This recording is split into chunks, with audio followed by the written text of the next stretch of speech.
Hi, this is Galit Gofab and welcome to my videos. Today I'll be talking about the best food combining principles and why they are so. We all know about how specific foods can provide many health benefits, and there is much research about food combining. And in fact, food combining was my very first interest when I came into the field of nutrition at the age of 15. I then went to a local library to find the different digestive times of proteins, fruits, and starches.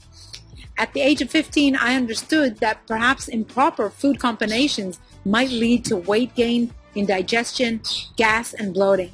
But is this really true?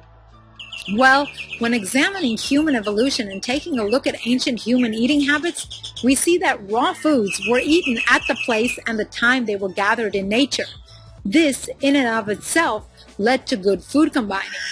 Later, when humans could control fire and cooking was introduced, foods that were gathered could be cooked together with other foods gathered from different places at different times. Also, older foods could be consumed without the fear of contamination. The heat would just kill off most of the available parasites in meat, for example. But in general, foods were consumed the same day that they were gathered or hunted and were from the same area. Ancient humans ate what grew in the space that they were in at the time, and the foods that grew together were naturally very good when combined together for eating.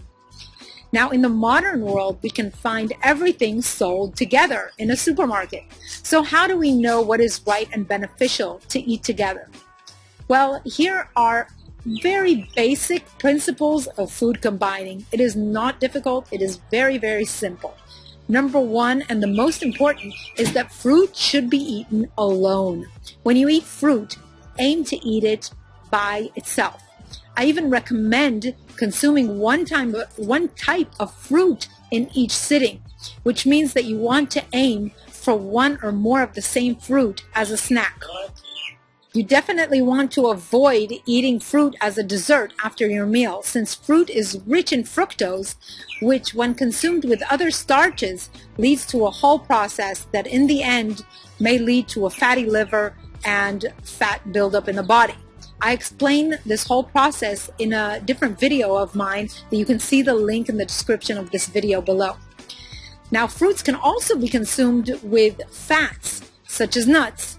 However, this is okay, so you can do this. However, fruits are best consumed alone and on an empty stomach to prevent fermentation and a fatty liver. The one exception to this is in a smoothie. The reason for this is that when you blend all of the ingredients of the smoothie together, all of the products get broken down into simple sugars, making their digestive time similar. So this is the case with smoothies, and this is why I definitely recommend smoothies should be consumed on their own and not with any starches in particular, but not with really any other food, since their high fructose content will lead to fat storage. Overall, I don't recommend drinking smoothies very often. A one-off once a week perhaps is all right, just to get in a lot of nutrients, but more than that is really not as healthy as it is thought to be. The next food combining principle is to combine protein with non-starchy vegetables. Animal protein needs an acidic environment in order to be digested and is best not paired with starches. Now, animal protein can be combined with high water content vegetables such as leafy green vegetables, peppers, asparagus, broccoli, and celery. However, animal protein food combining rules do not apply to plant-based protein foods such as peas, lentils, and beans, other legumes. Plant-based proteins are digested in a similar time period as carbohydrates and can and even should be combined together to form a whole protein. So the difference lies in the fact that the digestive tract really can't cope with too much animal protein. This leads to a lot of protein not being digestive in the stomach and the small intestine as it optimally should be.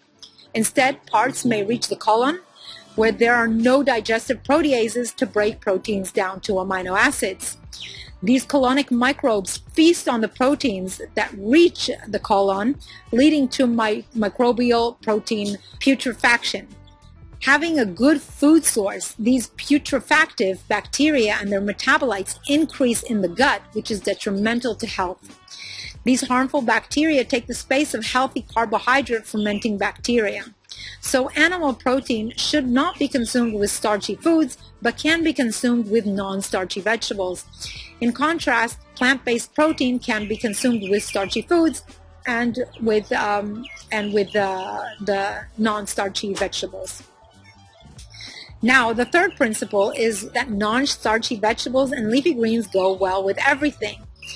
But because leafy greens digest faster than any other foods, you can eat the leafy greens first. For example, as a starter dish, you can eat a small green leafy salad to get the most nutrition from these very nutritious leafy green vegetables. Now, I just want to mention about water with meals. I have heard many people suggesting that people should avoid drinking water with meals since liquid can dilute your digestive fluids and slow down digestion. Well, this is not really based on any science. Research has shown that consuming water with meals reduces actually the risk for esophageal cancer, and drinking water can also aid digestion, and it helps also enzymes break down foods so that the body can absorb the nutrients. Water also prevents constipation, and you can drink water while eating foods. But I actually would aim to focus on getting your nutrients from foods during the meal and in between meals to get sufficient hydration. Now, the last food combining principle is regarding herbs, spices, and a dash of citrus fruits.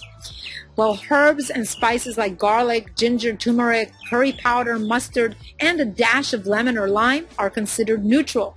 They make proper food combinations with fruits, starches, proteins, and healthy fats. So any herb or spice can be used to elevate your favorite recipe. I love to use them. So to summarize, meals with fewer ingredients digest best. If you ever forget any of these food combining rules, take the minimalistic path and just consume small meals with minimal ingredients and vary your ingredients throughout the week or the day, but not inside the meal. This is how our bodies were used to functioning for millennia, even much more before cooking began, and this is how we can consume and receive the best nutritional value from our meals. So I hope you liked this video. If you did, give it a thumbs up. If you like this content, please subscribe to my channel. I upload content practically every single day, health and wellness videos once a week.